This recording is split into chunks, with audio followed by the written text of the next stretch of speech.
To celebrate Valentine's Day with my best friend, my boyfriend deliberately set his phone's date one day ahead and asked me out for dinner. I'm sorry, babe. I thought today was Valentine's Day, so I moved all my work to tomorrow, he said. However, the next day, which was the actual Valentine's Day, he was holding hands with my best friend, both wearing matching couples t-shirts. Chapter 1. Happy Valentine's Day, my love. I hope we can always be together, David said, looking at me tenderly, holding a box with a shiny gold necklace inside.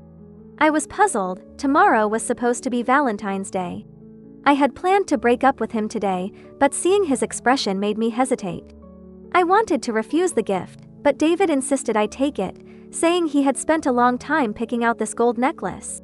Reluctantly, I accepted it, planning to give him a gift the next day to even things out. I also expressed my confusion. But tomorrow is Valentine's Day. David's eyes widened in surprise. He pulled out his phone, which indeed showed today's date as Valentine's Day. Look, babe, my phone shows today as Valentine's Day, he said. I frowned and showed him my phone, which indicated Valentine's Day was tomorrow. But David insisted it was my phone that was incorrect. We called over a waiter. Sir, tomorrow is actually Valentine's Day, the waiter said, a bit confused. David smacked his forehead, looking apologetic and frustrated. I'm so sorry, babe. This stupid phone must have glitched. I thought today was Valentine's Day. I even rescheduled all my work to tomorrow just to spend today with you. It's okay. Today and tomorrow are the same, I replied, feeling a bit doubtful but not overthinking it. You're the best, babe, David said, hugging me tightly with a guilty look on his face. After dinner, David wanted to drive me to a hotel, but I refused firmly. My feelings for him had faded, and there was no way I would agree now when I hadn't even before. David frowned but reluctantly drove me home. After I got home and finished showering, my best friend, Lisa, sent me a message. Hey, Lily, I wanted to ask you out shopping tomorrow, but I realized tomorrow is Valentine's Day, and you'll be with David. The message was accompanied by a crying emoji.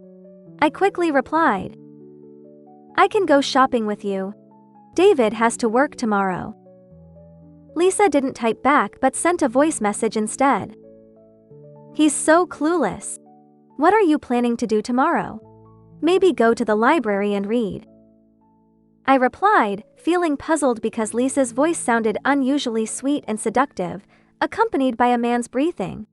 Who had she hooked up with this time? The next day, I decided to visit the bar I owned instead of the library.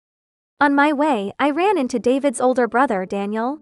He was only a year older than David and was my senior in the same major at university. Honestly, I was somewhat reluctant and afraid to interact with Daniel. Unlike David's sunny and cheerful demeanor, Daniel was cold and aloof, always serious, like an iceberg. He disapproved of my relationship with David for reasons I couldn't understand. Hi, Daniel. I greeted him with a polite smile. Daniel nodded slightly, seemingly here for work. Could such a cold man be tamed by anyone? I wondered, quickly passing by him. At the next corner, I saw Lisa. She was wearing a red t-shirt with a teddy bear print, holding two ice creams. I was about to greet her when a man in a blue teddy bear t-shirt came out of the store and hugged her. They were very intimate. Although I could only see his back, I couldn't mistake it. It was David. My mind went blank. I pointed at David but couldn't muster the courage to call out his name. Even though I had been considering breaking up with him, I had thought our relationship would end peacefully, without a third party. But he was involved with my best friend? A child on the street saw me pointing at David's back and asked curiously, Are you envious of that girl for having a boyfriend? It's okay, I'm single too. Chapter 2. I took a photo of their backs and trembling called David. Deep down, I still didn't want to believe the man in front of me was him. But the man holding hands with Lisa soon answered his phone. My hopes were shattered. Lisa leaned her head on his broad chest, and they looked at the phone together. Before David could answer, I hung up. He seemed puzzled and called back, but I didn't answer. I don't know how I got home. I sat on the edge of my bed, staring blankly, finally understanding everything. Last night, I had refused to go to a hotel with David, so he sought out Lisa instead. Lisa had asked about my plans yesterday to avoid me and spend Valentine's Day with David. She had switched from texting to a voice message at the end, probably to flaunt. Flaunt that my man was in her bed. But they didn't expect me to skip the library and catch them in the act. When did they start their affair? My temples throbbed painfully, and I felt nauseous. I rushed to the bathroom, but nothing came out. Yesterday, I had wondered why David's phone would randomly show the wrong date. It turned out he had set it ahead as a ruse to spend Valentine's Day with Lisa. They had gone to great lengths, treating me like a fool. Feeling suffocated, I went to my bar. Amongst the flashing lights and music, I drank several glasses, tears welling up in my eyes. While my feelings for David had faded, I never thought he could be such a person. I hated betrayal. On the stage, someone was singing, their deep voice magnetic and captivating. The song was an English one, out of place with the bar's atmosphere. Curiously, I looked up and saw a familiar face. A chiseled jawline, fair skin, high nose, and red lips. It was Daniel. What was he doing in a bar? I thought all men were the same. Daniel saw me too. He left the stage before finishing the song. As he descended, many women approached him. But his icy demeanor kept them at bay. Too cold. Fueled by alcohol, I mustered some courage and approached him, swaying slightly. "Hi, Daniel. You're drunk," he said, frowning as he caught my falling figure. His scent was fresh, like the sea. I instinctively hugged his waist. So slender yet firm. "Are you a skinny guy?" I asked, dazed. Daniel's frown deepened, but then he chuckled. It was surprising to see him smile. Mysteriously, he took me out of the bar. That night, under the influence of alcohol and emotions, Daniel and I shared an intimate moment. When I sobered up, seeing Daniel's perfect profile beside me, I was shocked. How did I end up in bed with David's brother? This was my first time. Before I could process what had happened, Daniel woke up too. We stared at each other in silence until he broke it with an unexpected statement. "You slept with me. You have to take responsibility." Chapter 3. Get lost. This was my first time.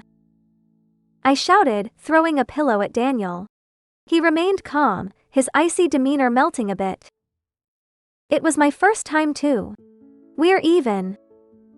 Before I could react, he stood up, completely naked. Though his lean and muscular body was pleasing to the eye, some parts were too much to see. "Get out!" I yelled, pushing him towards the bathroom. I quickly fled the 5-star hotel. Last night, driven by alcohol, I had a sudden urge to get back at David. So I ended up with Daniel. If David slept with my best friend, I'd sleep with his brother. But now that it had happened, I didn't know how to feel. Checking my phone, I saw dozens of messages from David and Lisa. David was asking what I was doing and why I wasn't replying. Lisa was talking about a movie she watched where the male lead liked someone else but couldn't break up with his girlfriend. "Lily, do you think it's worth hanging on to someone who doesn't love you anymore?" Was she subtly showing off? I scoffed and replied. "People who deliberately interfere will get hit by a car. Just wait." I attached the photo I took yesterday. Before Lisa could respond, I blocked and deleted her. I planned to have a drink at my bar but saw David there. Just the sight of him made me sick. "Where were you last night? Why didn't you answer my calls?" David asked, looking concerned. He was holding a gift bag and grabbed my arm as I realized I had forgotten to block him too. "What's that on your neck?" he asked, his eyes narrowing suspiciously. I glanced in the mirror. Damn Daniel! Why did he have to leave a mark? Feigning normalcy, I replied sarcastically. "It's a love bite. Don't joke. It can't be a love bite," David said, not believing me. He sighed. "I'm really busy today. Please don't worry me like that again." He sighed again and left, acting all hurt, as if I was supposed to chase after him. I ignored his fake act. I was about to throw the gift away but decided to open it. Inside was a t-shirt with the same pink teddy bear print that Lisa had. "Keep it for your dear Lisa." I sneered, blocking and deleting David too. When they tried to message me, they found out they were blocked. Lisa was furious, and David was frustrated, realizing he couldn't reach me. When my phone vibrated again, I thought it was David and almost blocked the number. But it was a message from Daniel. "Dinner tonight." Our last conversation was about accepting his friend request. I wasn't one to show mercy. If David could sleep with my best friend, I would definitely retaliate. Chapter 4. After drinking too much, I slept until the afternoon. Annoyed, I got out of the bar and saw Daniel closing the door of his Maserati, dressed in a sleek black shirt. Strangely, after what happened between us, I no longer feared him. I got into the car without feeling awkward. "Aren't you afraid your brother will come after you for sleeping with me?" I asked curiously. Daniel's face remained expressionless. "Why should I care? David doesn't deserve you." "Why do you say that?" I asked, surprised. "He's been cheating since he was young. Just like his father." "Disgusting," Daniel said with disdain. I was shocked. Wasn't David's father also Daniel's father? I pressed for more, but Daniel fell silent. We went to a high-end restaurant. Daniel was generous, ordering a wine worth thousands. It reminded me of the cheap gold necklace David gave me, claiming it was expensive but turned out to be fake. Coincidentally, I heard David's voice nearby. "Bring the best dishes for Miss Wang." Daniel frowned. Curious, I looked over and saw a refined woman in a princess dress. "That's his blind date. Her family is in real estate," Daniel explained, his eyes deep and unreadable. "My father's 70th birthday is this Sunday. I want you to come with me." "What?" I was still reeling from David's betrayal when Daniel dropped another bombshell. "Break up with him and be with me," he said, his eyes sincere. Daniel's gaze was captivating, and I found myself nodding. I felt more confused later, but I had already boarded this ship. Halfway through our meal, David noticed me. His face lit up as he approached, thinking he could explain. But then he saw Daniel. "Brother, why are you here with Lily?" David asked, puzzled. He thought his brother didn't know about his cheating. Daniel ignored him, and David turned to me with a pleading look. "Lily, you misunderstood. That's your sister-in-law. Is this how you address her?" Daniel stood up, towering over David. David looked like a child compared to him. "What?" Chapter 5. David's pupils were filled with shock. His mouth twitched as he pointed at me, then at Daniel. "What do you mean? Are you guys kidding me? Isn't Lily my girlfriend?" "Brother, you must be joking. I'm Daniel's girlfriend, so watch your words," I said, savoring a small dessert, feeling immensely satisfied. David clenched his fists, his face full of disbelief and reluctance because I was the most beautiful girlfriend he had ever had. "Lily, I get it.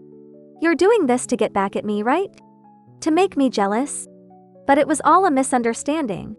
Please, believe me." Daniel looked at David coldly, his tone icy. "I'll count to 3. Get lost." "Brother!" David protested, unwilling to accept the situation. He believed I was only with Daniel to annoy him, thinking Daniel must have agreed to help me out. He still thought I liked him deep down. "Lily, when my brother gets tired of you, you'll realize who truly loves you. Stop trying to make me jealous, you'll only lose the one who really cares about you." Since we were attending Daniel's father's birthday party on Sunday, he wanted to take me to get a custom dress. But I refused, saying I already had plenty of high-end dresses. "Am I clinging to a sugar mama?" he teased, raising an eyebrow, arms crossed. "Looks like I'll have a good life ahead. Are you always this different, Daniel? I rolled my eyes at him. He seemed stern and serious, but in front of me, he was a complete tease. How did I ever fall for his cold exterior and feel intimidated?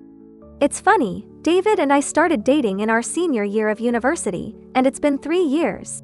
Yet, he never mentioned taking me home to meet his parents. On the contrary, Daniel, after our unexpected night together, wanted to introduce me to his family right away.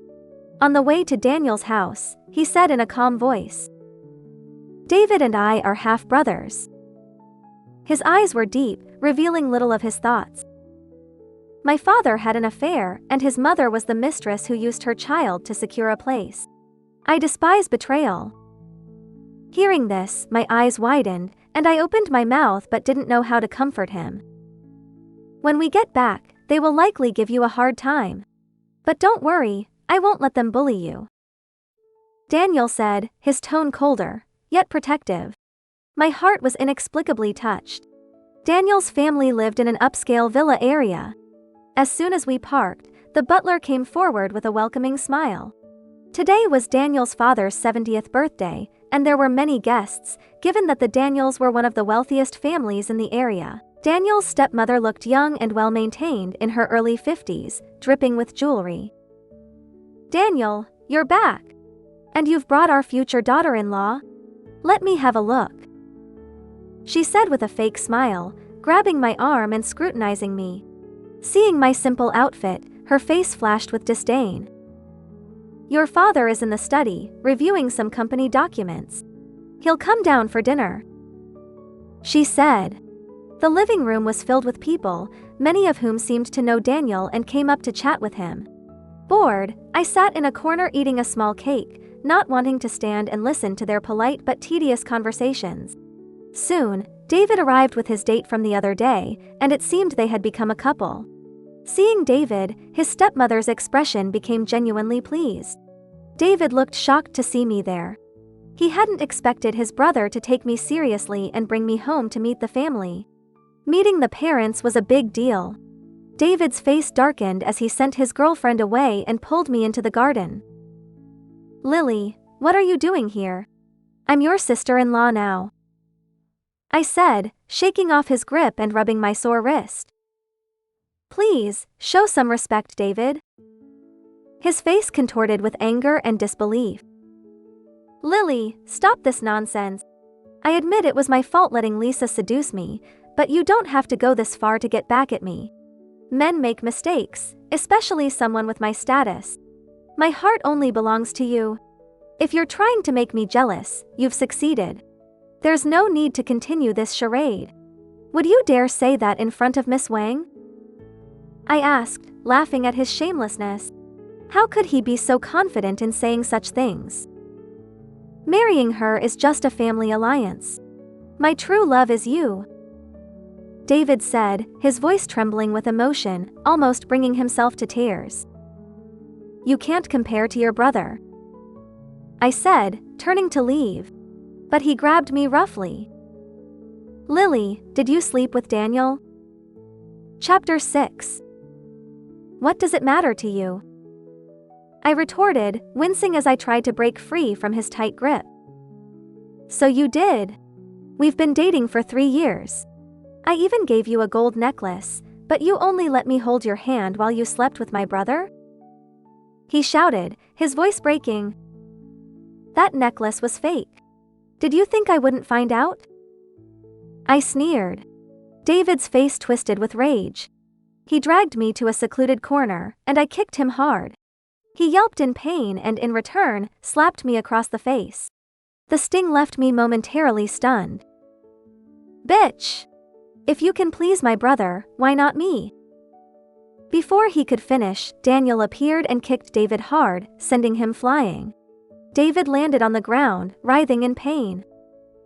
"David, if you touch her again, I swear I'll make you regret it," Daniel said, his voice ice-cold as he held me protectively. David's stepmother rushed over, having been looking for her son. Seeing him on the ground with blood on his lips, she hurried over, angry and worried. "Daniel, what are you doing? Ask your son what he did. If it happens again, it won't just be a kick." Daniel said, not even glancing at her as he led me away. David lay on the ground, looking like a beaten dog. His stepmother was furious but powerless against Daniel. 70% of the family's wealth was under Daniel's control, and his father favored him the most. Despite marrying his mistress, Daniel's father had a strong sense of hierarchy. To him, Daniel, as the legitimate firstborn, was the rightful heir, while David, the son of a mistress, was just a tag-along. Daniel took me to his room, his eyes glistening with unshed tears. "I'm sorry," he said, gently applying an ice pack to my swollen cheek. "Let's go down." "I'm fine," I said, touched by his concern. If only I had met Daniel in college. When we returned to the living room, Daniel's father scrutinized me, his expression somewhat displeased. He seemed much more approving of David's girlfriend, whose family was wealthy and influential. "Rest assured, Mr. Daniel. The Daniels' affairs are our Wang family's affairs. We'll surely secure the project with the Chen Group," she said proudly. Daniel's father smiled approvingly. "You and David seem to get along well," his stepmother, sensing his thoughts, said. "Now both David and Daniel have girlfriends. But Daniel, how did you and Lily meet?" Daniel ignored her, leaving her embarrassed. I found it amusing. If the old man knew the Chen Group was my family's business, what would he think? Unaware of my background, Daniel's father asked, "Daniel, what does Lily's family do?" David quickly interjected. "I heard Lily is from a rural background, just a farmer." Daniel's gaze turned icy, and David trembled, realizing his mistake. I heard she's from a rural area," he stammered. Daniel's father frowned, and his stepmother's expression became quite dramatic. In today's age, as long as two people love each other, there's nothing wrong with that. Farmers are great. They never worry about food, they grow their own," she said, her tone dripping with sarcasm. I smirked. The rural background was a lie I told David because my intuition warned me about his character. Blinded by love, I had ignored the red flags and stayed with him for too long. Miss Wang, emboldened, said, "Mr. and Mrs. Daniel, don't worry. My family can introduce Lily to a stable job." How considerate of her to assume I was jobless. "I didn't bring Lily here for an interrogation," Daniel said, his tone authoritative. He met his father's gaze without a hint of fear, embodying the qualities of a true heir. His father snorted but didn't argue with his eldest son. "The Liu family girl is also here. She's your real match," he said. "Daniel likes Lily and they love each other. That's good enough, Mr. Daniel." His stepmother chimed in, knowing that if Daniel married Liu, she and David would lose their chance at the remaining 30% of the fortune. "What do you know, woman?" Daniel's father snapped. Just then, a man walked in without an invitation, stopped by the butler but still making his way in. "Mr. Daniel, happy birthday," he said, bowing respectfully. Daniel's father looked puzzled. "Who might you be?" "Chen Yan from the Chen Group." The man introduced himself. Everyone turned their heads in astonishment. No one expected a representative from the powerful Chen Group to attend Mr. Daniel's birthday party. Their jaws dropped further when I rushed over and hugged the man. "Brother, what are you doing here?" My words shocked everyone. Daniel's girlfriend was the heiress of the Chen Group? David sneered. "I knew it. Lily is just a gold digger who snared a big fish." Before he could finish, Daniel slapped him 3 times. "That's for hitting your sister-in-law. Keep your mouth shut if you want to avoid more," Daniel said coldly. Everyone was stunned. Chen Yan, with a puzzled look, asked, "Who's your boyfriend, Lily?" I pointed at Daniel. Chen Yan nodded, his gaze meeting Daniel's. They nodded slightly at each other in mutual respect. I turned to Miss Wang, who looked both shocked and flattered. "Did you call me?" she asked. I nodded. She hurried over, eager to please. "Lily, do you have something to say?" I showed her the photo of David and Lisa. Her brows furrowed, and she glanced at David, who looked pale. "Is this David?" she asked. "Taken on Valentine's Day," I replied. Miss Wang exploded, not caring about the crowd. "David, you liar! You said you were working, but you were out with another woman." She pounced on him, her long nails scratching his face. It was ridiculous how David managed his time so well. "What are you doing?" David initially tried to dodge but soon got angry at the public humiliation. He punched Miss Wang hard, not holding back. "You'll regret this. I'll tell my father." Miss Wang screamed, one eye already turning black. She called her father and then the police. "Someone's been assaulted. Watch your words, Miss Wang." David's stepmother panicked, trying to cover her mouth. Miss Wang spat at her. "I knew the Daniels were scum.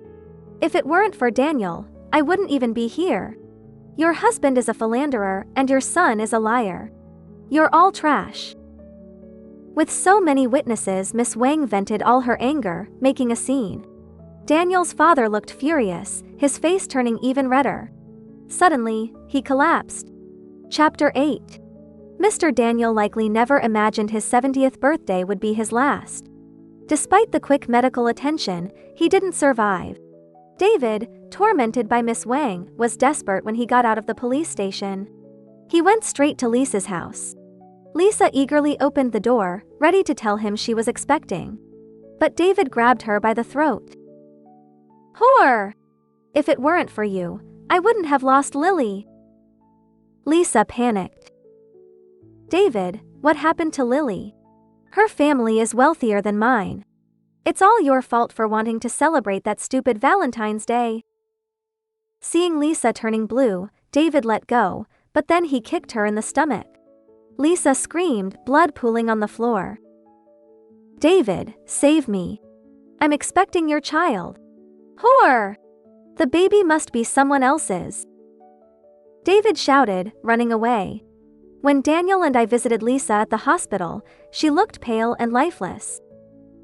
"Did you think having David's child would make you part of the Daniels family?" Daniel asked coldly. Lisa sneered. "You just got lucky. Why can you be with a rich guy, and I can't? David is just an illegitimate child. He can't make you his wife." Daniel said, his voice indifferent.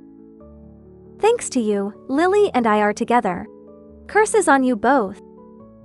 Lisa screamed, her face twisted. "Lily, your family is rich, so why did you pretend to be poor? What's it to you? By the way, your health report came back," I said, throwing the report at her before leaving. Lisa was pathetic. She always sought to snag rich men, even betraying her friend, selling her body for money, until she got sick. Meanwhile, David ended up in prison for harming Lisa and causing her to lose the baby. They were truly a pair. Learning he had a terminal illness, David regretted not doing more when he had the chance. His mother, already devastated by Daniel inheriting the family fortune, went insane, wandering the streets. "Why don't you want to get married?" Daniel asked, hugging me from behind as I read. "Because you haven't courted me properly, skinny guy," I teased, trying to escape his embrace. But he grabbed my ankle, pulling me back. "I liked you since college, but David got in the way," he said, his voice tender. "Prove you're not a skinny guy," I joked. "I give up." I surrendered immediately.